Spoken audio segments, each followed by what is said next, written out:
Hello friends, good morning. कैसे हो आप सभी? आशा करती हूँ आप लोग अच्छे होंगे। मैं भी ठीक हूँ। तो पिछले वीडियो में हम लोग संयुक्त व्यंजन पढ़े थे और उनका उच्चारण स्थान। आज हम लोग पढ़ने वाले हैं प्राणत्व के आधार पर व्यंजन। प्राणत्व क्या होता है? दो होते हैं, अल्पप्राण और महाप्राण। अब जो बहाप्रयत्न के अनुसार व्यंजन के भेद कितने होते हैं? वैसे तो दोस्तों 11 होते हैं, लेकिन यहाँ हमने सिर्फ प्राणत्व का आधार बताया, प्राणत्व के अनुसार बताया है। पहला होता है अल्पप्राण, दूसरा होता है महाप्राण। यहाँ बात आती बहाप्रयत्न के अनुसार व्यंजन के भेद। अब प्रयत्न किसे कहते हैं? प्रयत्न हिंदी वर्णमाला में दो प्रयत्न होते हैं, एक अव्ययांतर, एक बहा। अव्ययांतर में 4 आते हैं, वो जो ईसत, विसत ऐसे नहीं होते हैं 4, संवृत, विव्रत, अर्धविव्रत, ये सब होते हैं अव्ययांतर के अंतर्गत।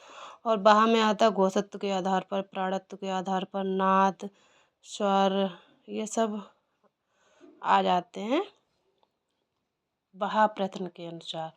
आइए हम लोग बात करते हैं अल्पप्राण के। अल्पप्राण के कौन कौन से व्यंजन होते हैं? देखो, स्पर्श व्यंजन के प्रत्येक वर्ग का पहला, तीसरा, पांचवा वर्ण, जो स्पर्शीय व्यंजन होते हैं वो 5 वर्ग में 5 व्यंजन होते हैं। उन्हीं पांचों का पहला, तीसरा और पांचवा वर्ण और प्लस अंत्यस्थ व्यंजन। अंत्यस्थ व्यंजन होते हैं या, रा, ला, बा और सभी स्वर अल्पप्राण ध्वनियाँ हैं। अल्पप्राण ध्वनियों के अंतर्गत कौन कौन से व्यंजन आएंगे? सभी वर्गों के पहले, तीसरे और पांचवें वर्ण और प्लस अंत्यस्थ व्यंजन या, रा, ला, बा और सभी स्वर अल्पप्राण होते हैं कामता प्रसाद गुरु के अनुसार। अब अल्पप्राण होता क्या है? इसमें फेफड़ों से निकलने वाली वायु की मात्रा कम होती है। जो अल्पप्राण होते हैं, हम लोग जल्दी बोल लें, जैसे खा बोलेंगे तो महाप्राण हो जाएगा, हवा अधिक निकलेगी। ग, देखो ग अल्पप्राण है, इसमें फेफड़ों से कम हवा निकलती है, वो वर्ड अल्पप्राण होते हैं। अल्पप्राण में प्रत्येक वर्ग का पहला, तीसरा और पांचवा वर्ण प्लस अंतस्थ व्यंजन प्लस सभी स्वर, ये सब हमारी अल्पप्राण ध्वनियाँ हैं। आगे देखो बताया भी गया है, पहला, तीसरा, पांचवा, ठीक। और ये वर्ड क्या है? अल्पप्राण और अंतस्थ व्यंजन और सभी स्वर। इसके बाद आता है महाप्राण।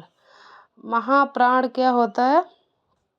स्पर्श व्यंजन का प्रत्येक वर्ग का दूसरा, चौथा व्यंजन। अब स्पर्श व्यंजन 25 होते हैं और उन पांचों वर्गों में 5 व्यंजन होते हैं। उन्हीं वर्गों में से दूसरा और चौथा व्यंजन और हमारे ऊष्म व्यंजन सा, सा, सा, हा आदि महाप्राण के अंतर्गत आते हैं। कौन कौन से? देखो, खा और ये खा, छा, ठा, था, फा, घा, झा, ढा, धा, फा, ये हमारे क्या हैं? महाप्राण। और सा, सा, हा ये हमारे ऊष्म व्यंजन। ये हो गए महाप्राण के अंतर्गत आने वाले व्यंजन और अन्नवर्ण, ठीक। ये आज हमने आपको पढ़ाया है प्राणत्व के आधार पर व्यंजन के भेद, ठीक है। आगे के वीडियो में हम आपको पढ़ाएंगे घोषत्व के आधार पर व्यंजन, ये भी बहाप्रयत्न के अंतर्गत आते हैं।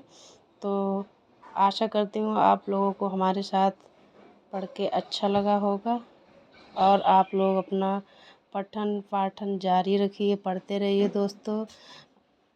अभी बहुत सारी वैकेंसी आने वाली हैं 2025 में, तो अगर हमारे साथ आप लोगों को पढ़ के अच्छा लगा है, थोड़ा सा भी सीखा हो, तो दोस्तों हमारे चैनल को लाइक, शेयर और सब्सक्राइब करें।